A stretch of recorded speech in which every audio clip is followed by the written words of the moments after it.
Hey, welcome back to Life on the Wrist. Hope you're doing well. Today I thought we would talk about one of the coolest watches I think that's ever been produced. It's definitely something that's unique, special, definitely not everyone's cup of tea, but something that you definitely have to admire.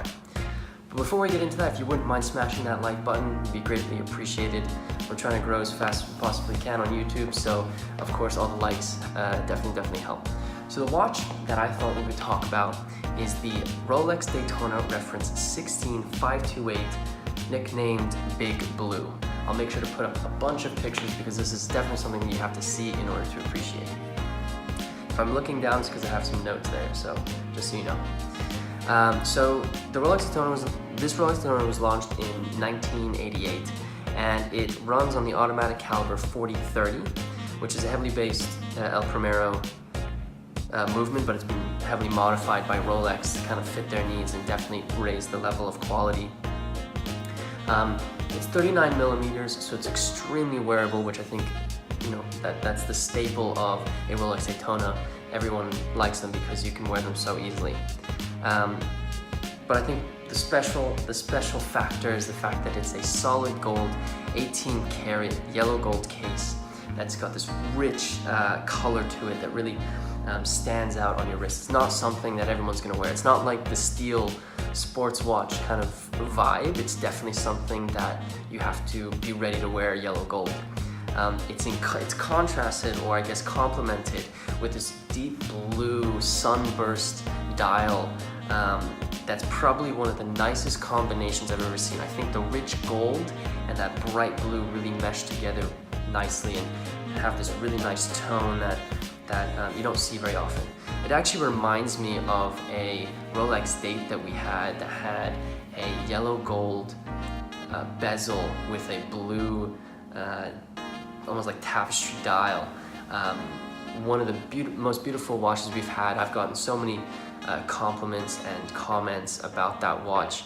People saying, "Oh, you should have held on to it. Probably could have sold for more." But you know what? It's with a good owner, so that's all that really matters for me. So obviously you don't see Daytonas with blue dials very often. I think it's something very uncommon.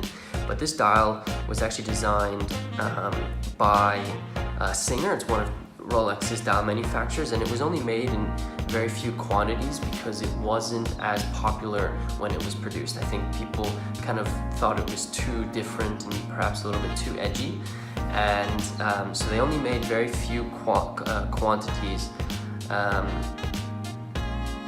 because of that poor reception. So that really created value because they only made a few. Singer obviously is one of the most famous dial manufacturers from Rolex. They've made so many different variations and very unique watches, and I think it's definitely a part of Rolex's history that you cannot forget about. So because of, like I said, the poor reception that it got, it creates value, and I think that's something that we should look today if you're kind of interested in buying watches over the long term, perhaps as an investment, if that's the type of hobby that you're interested in looking at watches at, perhaps having watches be an investment for you. Looking for watches that are unique, that are one-offs, perhaps produced in very few quantities or had poor reception from those in the watch world. Recently, AP came out with their code 1159, and it's definitely not the AP Audemars Piguet that we know, and that's very, it doesn't really represent what everyone envisions when they think of Audemars Piguet. But at the same time, it's unique, it's different. It's definitely hasn't got the reception that perhaps AP was hoping, but I think that's going to create value for them in the long run because, it's a watch that people are not perhaps going to buy as frequently.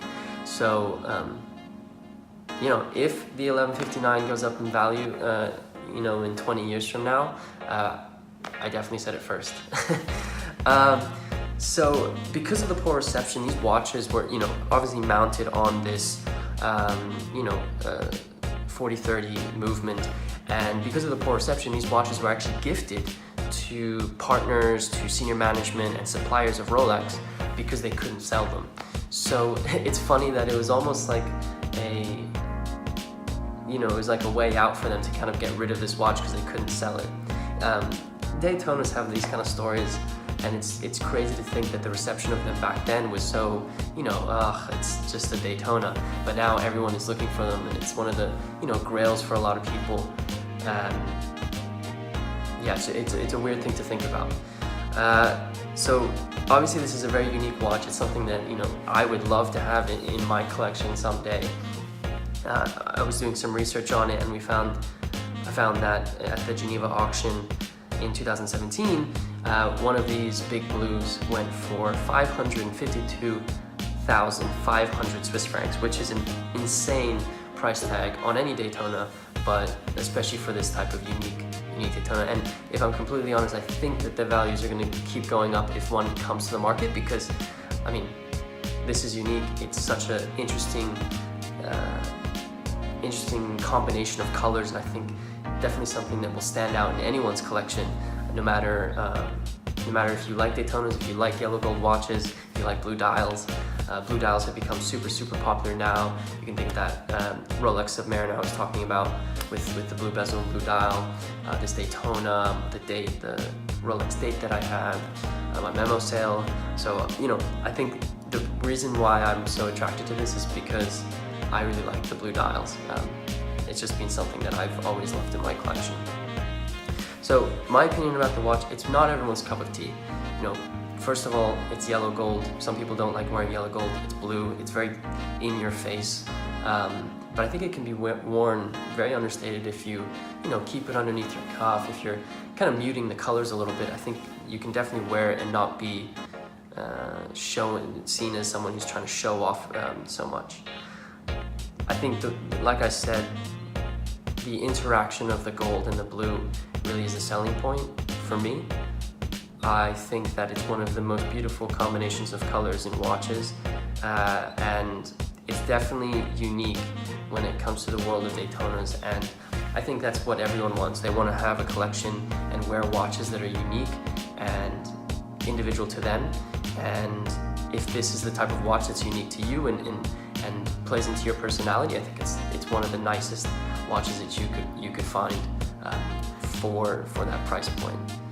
So let me know what you guys think about the Rolex Daytona Big Blue.